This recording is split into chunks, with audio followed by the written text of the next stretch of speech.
to. Watching from Moscow, Russia. Kamusta si paring Putin? Tariray.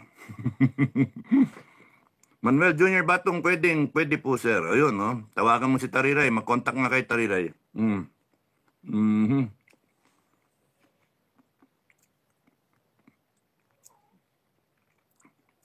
Tariray, kamusta yung ano mo? Na mister mo? Ano na ba? Commander na? Huwag nga masyadong stricto. Masyadong mag-expect sa nagawa mong kabo yung... okay. Vic, Obin, niligawan ni Tambaloslos mga AFP generals na mag-offer dagdagan ang subsistence allowance ng AFP. Pero hindi naman Hindi totoo yun. Niloko nga lang eh. Ang problema, kung naniwala AFP, Teresita Novila. Yung problema AFP, no? Inagawa kayong aso eh. Papaganyan-ganyan ang buto, kinain niya ng kinain yung buto, tapos boom, ibibigay sa iyo. Kayo naman, magsasagpawang kayo. Una-unahan kayo. Walang decency walang yan mga politiko. Kasi kung seryoso sila, right away, banatan ka ng budget na kunyari sa akin, 1 trillion. 1 trillion talaga. Gusto nyo yung AFP na maganda? 1 trillion budget. Let's have that budget for the armed forces so that they can develop our own industries. Sorry about that. Our own self-reliance defense industries, no? Which is supposed to be yung topic natin. No, kung saan na tayo napunta. Okay, good evening to Supremo, Teresita Novila. Okay, may mga troll na naman Telma, sir, good morning, thank you, hear me out. Thank you, Nora Molina. Planado talaga, Sir Dado, kung sa pelikula pa may script talaga itong mga buhay. Meron, Jasmine Orosa, Art. Good evening po, Sir Supremo Dado from Singapore. Kakainit yung Singapore, di ba? Ang ganda-ganda na. Vic Obin, bandang uli, binawasan budget ng AFP, ginisa sa sariling mantika ang AFP. O nga eh. Edgar Briones, mapagpalang araw, Sir Dado. Okay. Thank you. Kyoko Sudo, afternoon po sa lahat. Kap Dado, thank you. Telma, Sir, kailan po tayo kikilos? Kikilos tayo. Punta tayong presinto, boboto tayo. Okay. Dito panonorin natin impeachment. Tingnan natin kung mananat guilty si Inday. Di ba? Kung ginilty, yon. Sabihin nyo kung pabor kayo o hindi. Sa eleksyon, pagkatas ng eleksyon, sabihin nyo kung dinaya kayo o hindi. Jing Unciano, good afternoon din po sa lahat. Ako talaga pagka masama ang gising ko at saka tingin ko, hindi na tama talaga ito, tatayo ako. Yun sa akin. Tatayo ako. Hindi ako magkikayat na mga kasama. It's gonna be voluntary.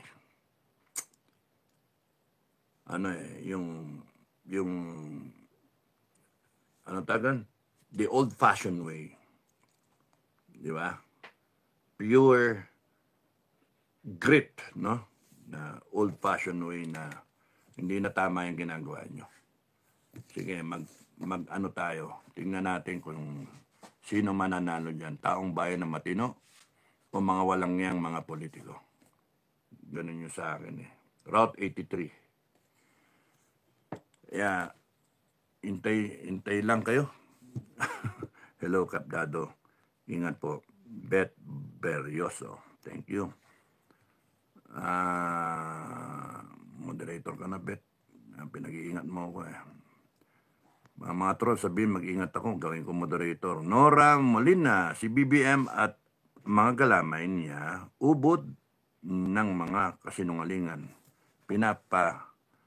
Ikot-ikot ang taong lahat. O nga eh. Okay, Clemente, good PM. Tokayo, keep safe always. Toto Torking. Thank you, Toto. Zaida Villafranca, thank you. Rafael Arriesgado, fake news kasi ang dahilan. Mali naman talaga ang gawa ng fake news. Fake news ang dahilan ng ano, di ba? Bakit? Yung administration di nagpe-fake news. Okay lang sana kung ang basihan patas. Hindi. Sila pwedeng mag-fake news. Ang tao hindi pwedeng mag-fake news. Mali. Sila pwedeng bumatikos, ang tao hindi pwedeng bumatikos. Sila pwedeng magdemanda, ang tao hindi pwedeng magdemanda. No? Sila pwedeng pumansin, ang tao hindi pwedeng pansinin yung ginagawa nilang pagnanakaw, di ba? Pambubutol, pagdroga, pagkomunista. They are using exactly the Constitution to suppress the people. Where in fact, nandoon sa Constitution, guaranteed yung rights ng taong bayan, yung freedom of expression. The same freedom of expression ang siyang sinusupil nila. Kaya nga sabi ko kung may destabilizer ng gobyerno, it is the government itself. Kung merong dito na cause ng revolution, it is the government itself. Sila yung spark ng revolution. Because they are the ones na dahilan kung bakit aalsa ang taong bayan. Hindi yung mga leader, hindi yung mga Duterte kami, hindi. Abuso Saka nakakita. Magtatatlong taon na. Ano? Mahal pa rin ang bigas. Nangako siya na bababa yung bigas. 20. Ano? Nag-import pa rin tayo. Binabaha pa rin tayo. Hindi naman siya nabuhay nung ngayon lang naging presidente. Doon siya pinanganak. Hindi. Lumaki yan. 65 na siya. 65 ba? 66. Lumaki siya dito. Alam niya yung problema ng Pilipinas ever since. Alam niya yung lagos nila doon, laging yun, laging lubog doon. Alam niya yung problema. So, hindi yung problema na yan, hindi basta-basta dumadating niya na ganyan na lang. Ang pangit, hindi niya alam yung solusyon.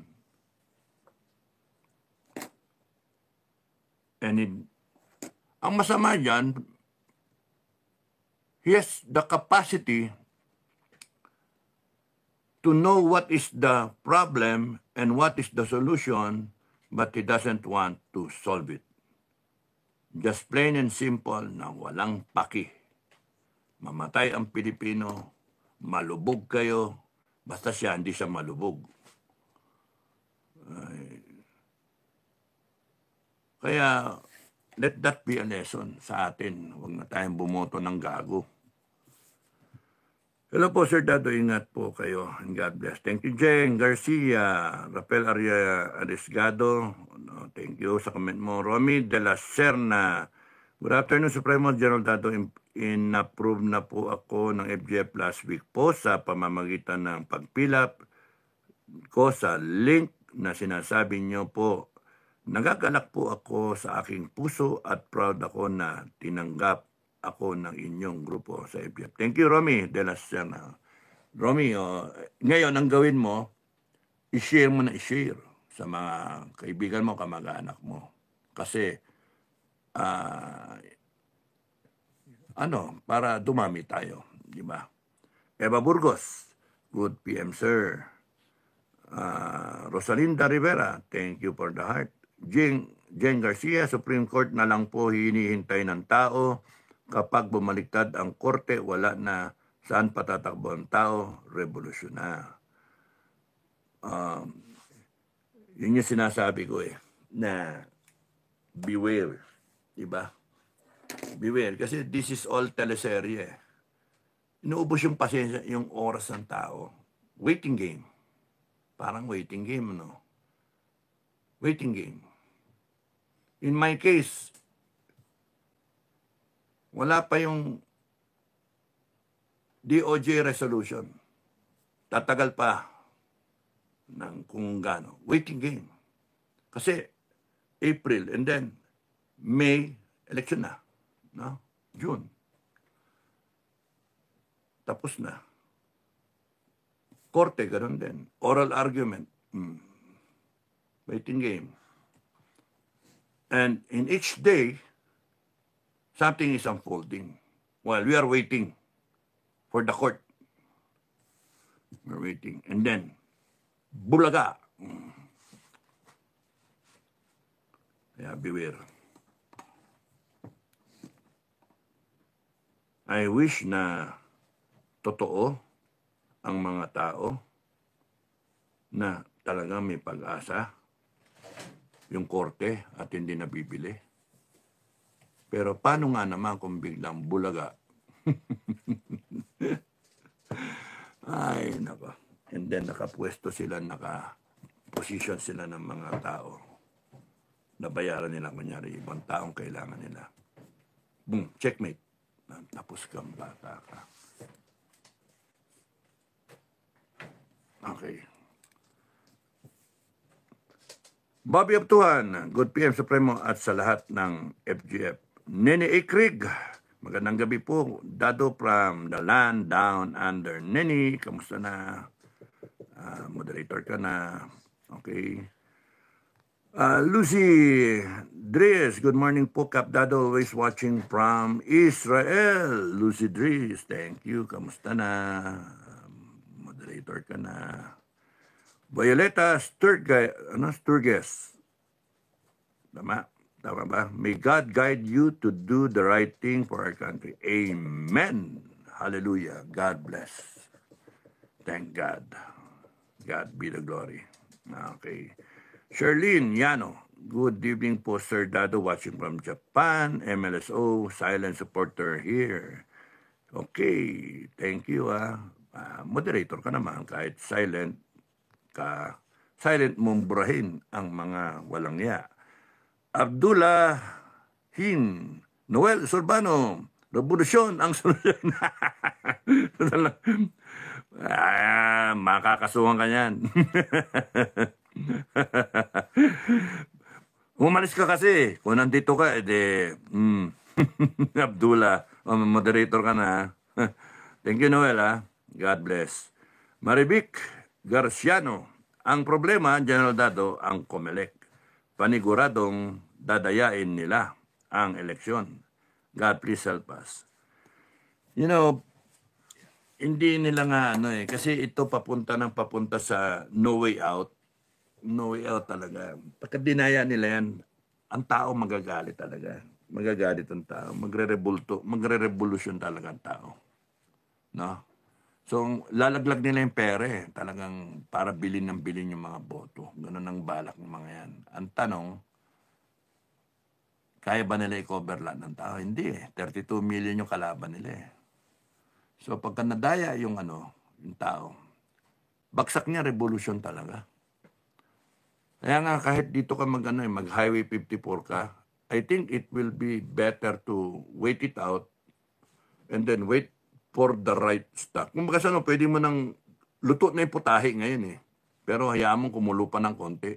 Ganun Kasi doon pupunta kahit saan mo daanin. Doon talaga pupunta. Kasi alam na ngayon pa lang, alam na ng tao, abusado. Alam ng tao, may magnanakaw, komunista. Kasi sila nag-display. Sinimulan nila yung ni Doc Loren Bado, I love you, tsaka si Ka Eric, brother, no? Kamusta yun sa Canada? So, sinimulan na yung tanong, yung 2 billion. Saan napunta yun? Hanggang hindi nasagot. And then sinundan-sundan ng sandamakal na balita, contempt. Hanggang kita nyo si Colonel Grijaldo. Man, ka lang pwede ba kung sino may capability na mag-file ng injunction ba? Para ma-release si Grijaldo, paki-file naman Kasi ilang buwan na yung tao. Pasko niya Ano lang yun resource speaker lang yun Maging abuso lang puta yung mga congressman yun Kaya nga maganda si Grijaldo gawing hatchet man Para pagkakatayan niya mga yan Sige, tingnan ko yung gigil niyan ba. Kaya nga, kung titignan nyo, kitang-kita ng tao yung abusong ginawa. Yung KOJC, kitang-kita. Hindi nakakalimutan ng tao yan. Kaya puputok yan. Kumbaga nandun yung fire. And it's boiling already. No? Boiling. Hanggang sa biglang apaw yan. Yun ang hinihintay ng lahat ng kababayan. Yung that moment na hindi mo mapipigil, biglang umapaw. And it creates a mess. At nakakapaso yun. Hindi naman taong bayan ang gumagawa nun. Ang gumagawa nun, gobyerno. Sila yung brazen na pagnanakaw nila, yung brazen na abuso, yung brazen na kitang-kita yung ambisyon. Yung nitamba. And nakikita ng taong bayan lahat ng kasama nila na abusado. Kaya AFP, PNP, I'm telling you people na if you want to be relevant and not be extinct, no? Yeah, kasi the people will easily disband you and create a better armed forces. Ganun yung ng tao. They can disband the entire armed forces and the entire PNP. Lahat ng matitino dyan, dito kayo sumali sa bago. The people can do that. We, the sovereign people. Ano ngayon yung mga asta ng mga tao dyan na we are for the Constitution, we are for the Constitution, we are for the Filipino people. Tignan nyo. Ngayon, tao kawawa na Sige, nakaw pa more. And then, hindi kami sasali dyan. We will follow the chain of command. Sige, bahala kayo. Diyan kayo. Ganon ang, pag umabot ang tao doon, you will be obsolete. The people will create a new armed forces. Because it is within their power. Within their aspirations. Within what is rightfully and legally na ng taong bayan pwedeng gawin. Within the bounds. Wala ngang limitless nga ang taong bayan With the sovereign Filipino people.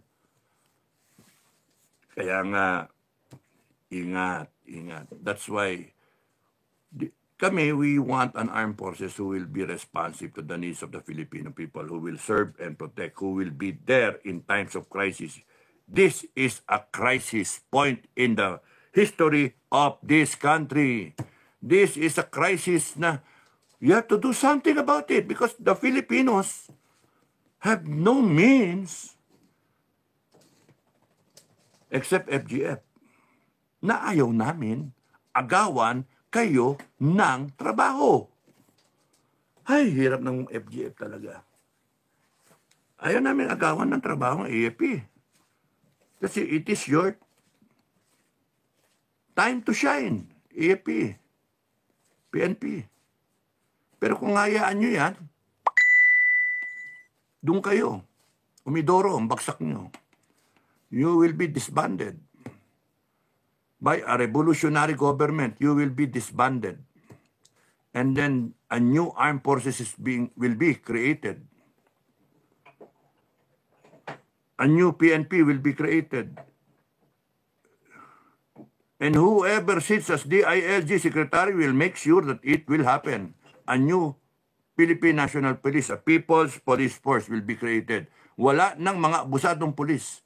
Wala na. Wala nang mga durugistang pulis. Wala nang pulis na abuso na tatakutin ng taong bayan. Talagang matitinong pulis. Hindi natin kailangan ng isang tore na maghuhukay, heartbeat, susuppress, 6,000 pulis armado, hindi naman daw armado, maghuhukay dun sa tapos gagamitin ng batas para isuppress yung mga tao sa KOJC. For resisting the implementation of a warrant. Ay, nako. Sa tingin nyo ba, forever kayo? Magre-retiro rin kayo. Ang mahirap dyan, ma-retire kayo without pension. Eh, nakatingin nyo, hindi kaya gawin ng taong bayan yon, lahat kayo, na you will be summarily dismissed from the service, pending legal criminal charges, no? Pending, mas magandang criminal charges kaysa sa administrative, eh. Pending criminal charges, and you, whatever pay and allowances, benefits will be wipe out. Wala na. Wala kayong pensyon. Because it's reckoning of the Filipino people. Kaya kayong mga nakapwesto, ingat kayo sa ginagawa nyo. Ingat kayo. Kala ninyo sa inyong galing yung power ninyo. Hinirap nyo lang sa tao yan, ng taong bayan. And the people will take it back one of these days. Kasi doon papunta eh. Sorry doon ko nakikita, doon papunta lahat eh. Kahit anong pigil ang gawin mo, wala, doon papunta. Kasi pagkaabusado talaga isang gobyerno, magre-rebelde talaga mga tao. Magre-rebelde. That's why nagiging relevant ang komunista. Yun ang iwasan nyo mangyari. Doon kami nag-aano ngayon. FGF, ayaw namin maging komunista ang Pilipinas. Patulong-tulong kayo. Tapos nun, sumasakay kayo sa abusado. Sige, tingnan natin. Pagka nag-declare na revolusyon ng taong bayan, wala kayong magagawa. Hindi nyo na mapipigil yun. Magpatayan tayo kung gusto nyo. Ano na mangyari doon? Eh kami, magbibilang lang kami. Okay, 1, 0, 1, 1, 1. O patay. Scorer na lang kami. Ano? FGF, scorer na lang tayo. Ayaw makinig eh. Nakdang putya talaga. Nagamit pa yung batas para isuppress ang taong bayan. Do you think the people will continuously believe the laws when they know that the laws was ratified by them? The Constitution na sinasabi nyo was ratified by the Filipino people. The Constitution is supposed to embody the aspirations, the ideals of the Filipino people. And here you are, kayong sa gobyerno, binabastos nyo ang taong bayan. Inaabuso ninyo. Kaya, good luck sa inyo, revolusyon ng bagsak niyan talaga. The only way to prevent that, yung magpatayan ng mga Pilipino, panonorin lang tayo ng Amerika, panonorin lang tayo. Ng ibang bansa, panonorin lang tayo. Lalo na China, kasi gusto ng China, magpatayan tayo para mag-weekend tayo. Militarily, tsaka population-wise, magpatayan tayo. And then, boom, pasok sila. Amerika, ayaw nila may involved dyan sa ganyan. Bakit sila mag-i-involve? Kung sino yung manalo dyan, doon sila. Russia, ganun din. Ba't sila mag-ano? So, kanya-kanya tayo. Patayan tayo, ganun. Kasi kayong mga sakim sa gobyerno, kayo ay inyong bitawan matapos ninyong inabuso ang taong bayan. Gusto nyo pa rin na tumagal kayo sa pwesto? Hindi papayag ang taong bayan. Kaya yung mga makamarkos, you take sides, o sige, doon kayo. And yung sa kabilang panig, maka-Pilipino, dito kayo. Magparamihan na lang. And then, there's that opportunity na maayos ang bansa. Because kayo mismo ang magsasabi, tama na. Tama na. Enough of the blood spilled, enough of the patayan. Ayusin na natin ang Pilipinas. Ayun. Just like yung sa Amerikano eh. Tama na, North and South, tama na. Enough blood has been spilled. Let's become a great nation. Ganun nangyari. Okay. Teresita Nabila, nakakatakot traitor talaga ang administrasyong Bangat. Bienvenido Guarin Carvalho. Importante siguro sir kung magbitaw tayo ng salita, kailangan patunayan, kaso puro lang kayo vlog. Talaga. Yun ang mga banat ka. Yun. Thank you. Bienvenido. Goodbye.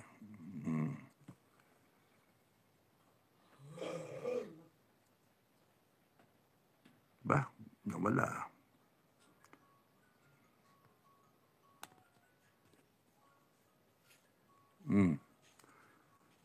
Okay. Teresita Novilla, traitor talaga. Okay. Teresita Novilla, true, one drop of water can destroy a very big rock. Jimalin Kagkata, manhid ang AFP, masaya siguro sila na naghihirap ang mga tao. Hindi buong AFP yan. Maraming kami nakakausap sa AFP na naghihintay lang sila ng may tatayo. Actually, pagkat may tumayo dyan ngayon, wala na. Matapos yan. Ang tanong, sino yung tatayo? Who has the balls to stand up and say, tama na to? Julian Makabayan, Snappy Salute, Supremo, Teresita Novilla, dadayain talaga ang eleksyon. Francisco Jr., Berdin. Yun, naubos din ha. Thank you ha. Buti naubos na. Okay, so, ang aking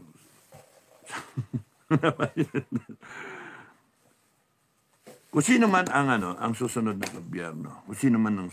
gobyerno, whoever will be the leader, be it Inday Sara or it be a junta or be it a combination, be a revolutionary government,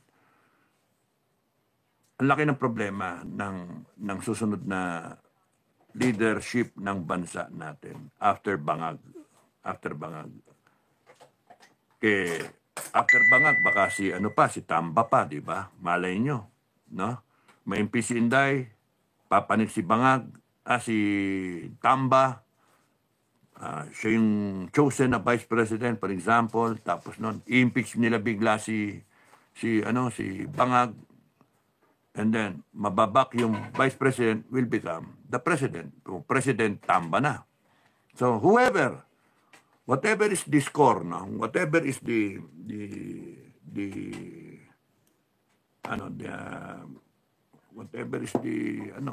mangyayari, ang doon is, ang laki ng problema kasi, na-plunder na yung bansa natin. So, ang next leader, ang unang gagawin should have an inventory of what is left. Ano ang natitira?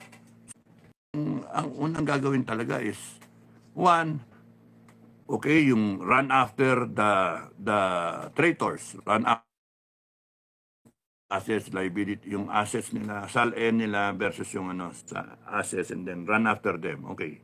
Pero yung ano yung naiwan sa treasury? Ano yung pera? Ano yung ginto? Ano yung assets natin after ninafin? Okay, isa yun na dapat gawin. Normal na revenues. Excuse me, normal revenues, normal na pumapasok. Normal. In any given year, any given day, mapasok yun. Expected might be, has something to do with projected for this year or for next year. Yung ganun ba? Expected. Kasi may ginawa kayo. May ginawa ang gobyerno na parang intervention, project, ganun ba? Or funding, ganun ba? So, yung normal, on any given day, ano yung pumapasok? Mahalaga, alam natin yon. Ano yung expected natin? So, probably, may projection, ina-expect yung nakikitain for this year. Or, yung potential na kikitain. Kasi, iba yung malayo yung potential. Like, for example, ano yung income mo pagka ang tourism mo umabot ng 20 million o 10 million. Ngayon, nasa 5 million. So, yung potential na pwedeng kitain mo, malayo, malaki. No?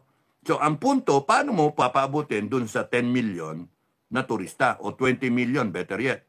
Knowing na 1 billion ang total na turista sa buong mundo.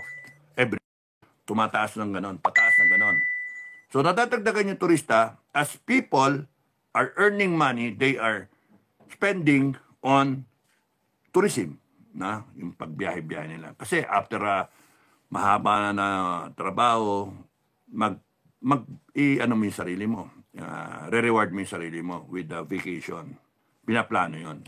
Iba, 1 year or every other year. Pinag-iipunan. Yung mga Pilipino natin, mga balikbayan natin, uuwi dito. Or yung iba, mag-abroad. Kusang country pupunta. Punta ng Israel, Jerusalem, o kaya punta ng Egypt, punta ng Greece, ganun ba. Spending good money, hard-earned money. Dito nga sa atin, we should be a tourist dito sa sarili nating bansa. Kasi ang dami pwedeng puntahan dito. So, potential is malaki ang kikitain. So, dapat yon malinaw yon na alam ng mga mamumuno ng bansa. Expected is yung mga tinatarget, no? Na kunyari, for this year, tinatarget mo, GDP mo, mag 6%, di ba? Ang tinatarget mo na papasok na pera, kunyari, is from 4.5 trillion, magiging 4.7 trillion. Yung ganun ba? May ballpark figure na in-expect ka. May target kayo. So, collections ng BIR, collection ng customs, collection sa taxes, collection sa GOCC, mga ganun. Expected revenues, no? So, dapat yung bagong administration, puntirihin yun. So, alam niyo yung take-off point nyo.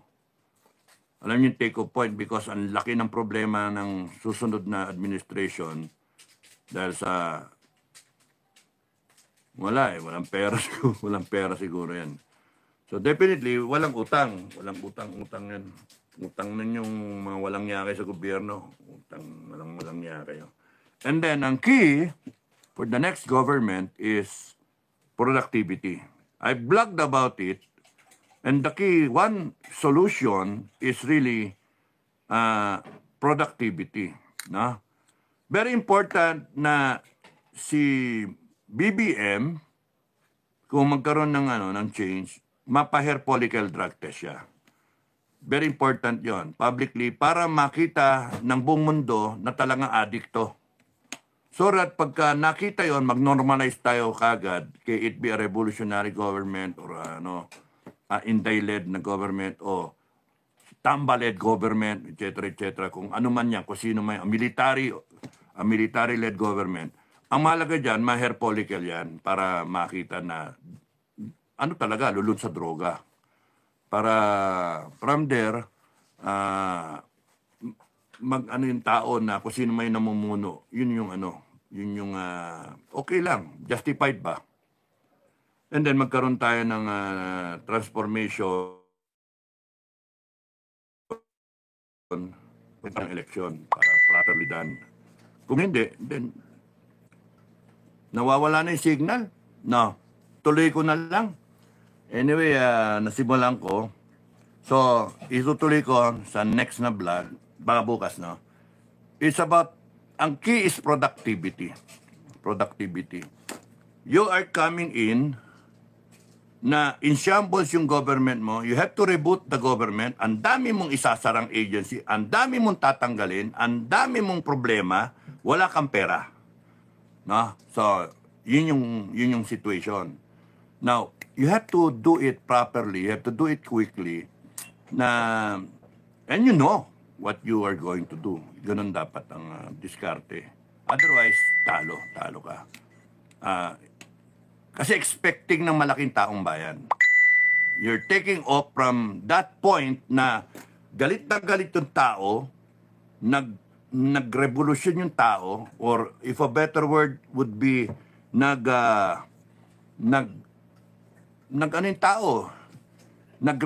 yung tao, in-exercise niya ng taong bayan yung kanilang sovereign will. Kinuha nila yung power at ibinigay sa iyo. Yun, ganun yun situation. So here you are, the people are trusting you now, the new leaders of this government. No? Nandun na tayo. Kasi ako, iniisip ko, hindi pwede yung magpalit lang na kailangan reboot talaga tayo. And then, from that point na magre-reboot ka, mahirap magkamali. Mahirap mag-trial and error. Kasi expecting ng malaki ang taong bayan. No? Wala, maikli yung pasensya. So, ganun yung So, itutuloy ko lang bukas. The key is knowing where your take-off point will be kung saan. So, inventaryo. Ano yung assets natin na natitira? May mga binenta. So, ano yung natitirang assets? And then let it be known by the public. Ano yung natitira natin na mga na pera sa bangko? Government banks, ano yung sa ginto natin? Ano yung forex natin? Ano yung everything? GOCC natin. And then, ano yung at least alam nyo, ano yung expected income natin? Normal na income natin. Ano yung normal revenues na pumapasok? Doing nothing. Papasok at papasok yan. In the course of things, papasok yan. Yung expected is when you do something about it, like tanggalin mo yung corruption, and yung projection. Yung projection. No? So, projected revenues. Malayo yon, open area yon, open ground yon. Kumbaga is a wide blue sea na kung magaling yung birada, sandali lang, makarecover tayo. Okay, so hanggang dito na lang. Tutuloy ko na lang bukas kasi yung signal pag ganun-ganun na no? Thank you mga kababayan. Francisco Jr., ikaw ay troll? Okay, maraming salamat sa inyo. Thank you. Baka nawala na yung signal ko. Thank you. God bless everyone.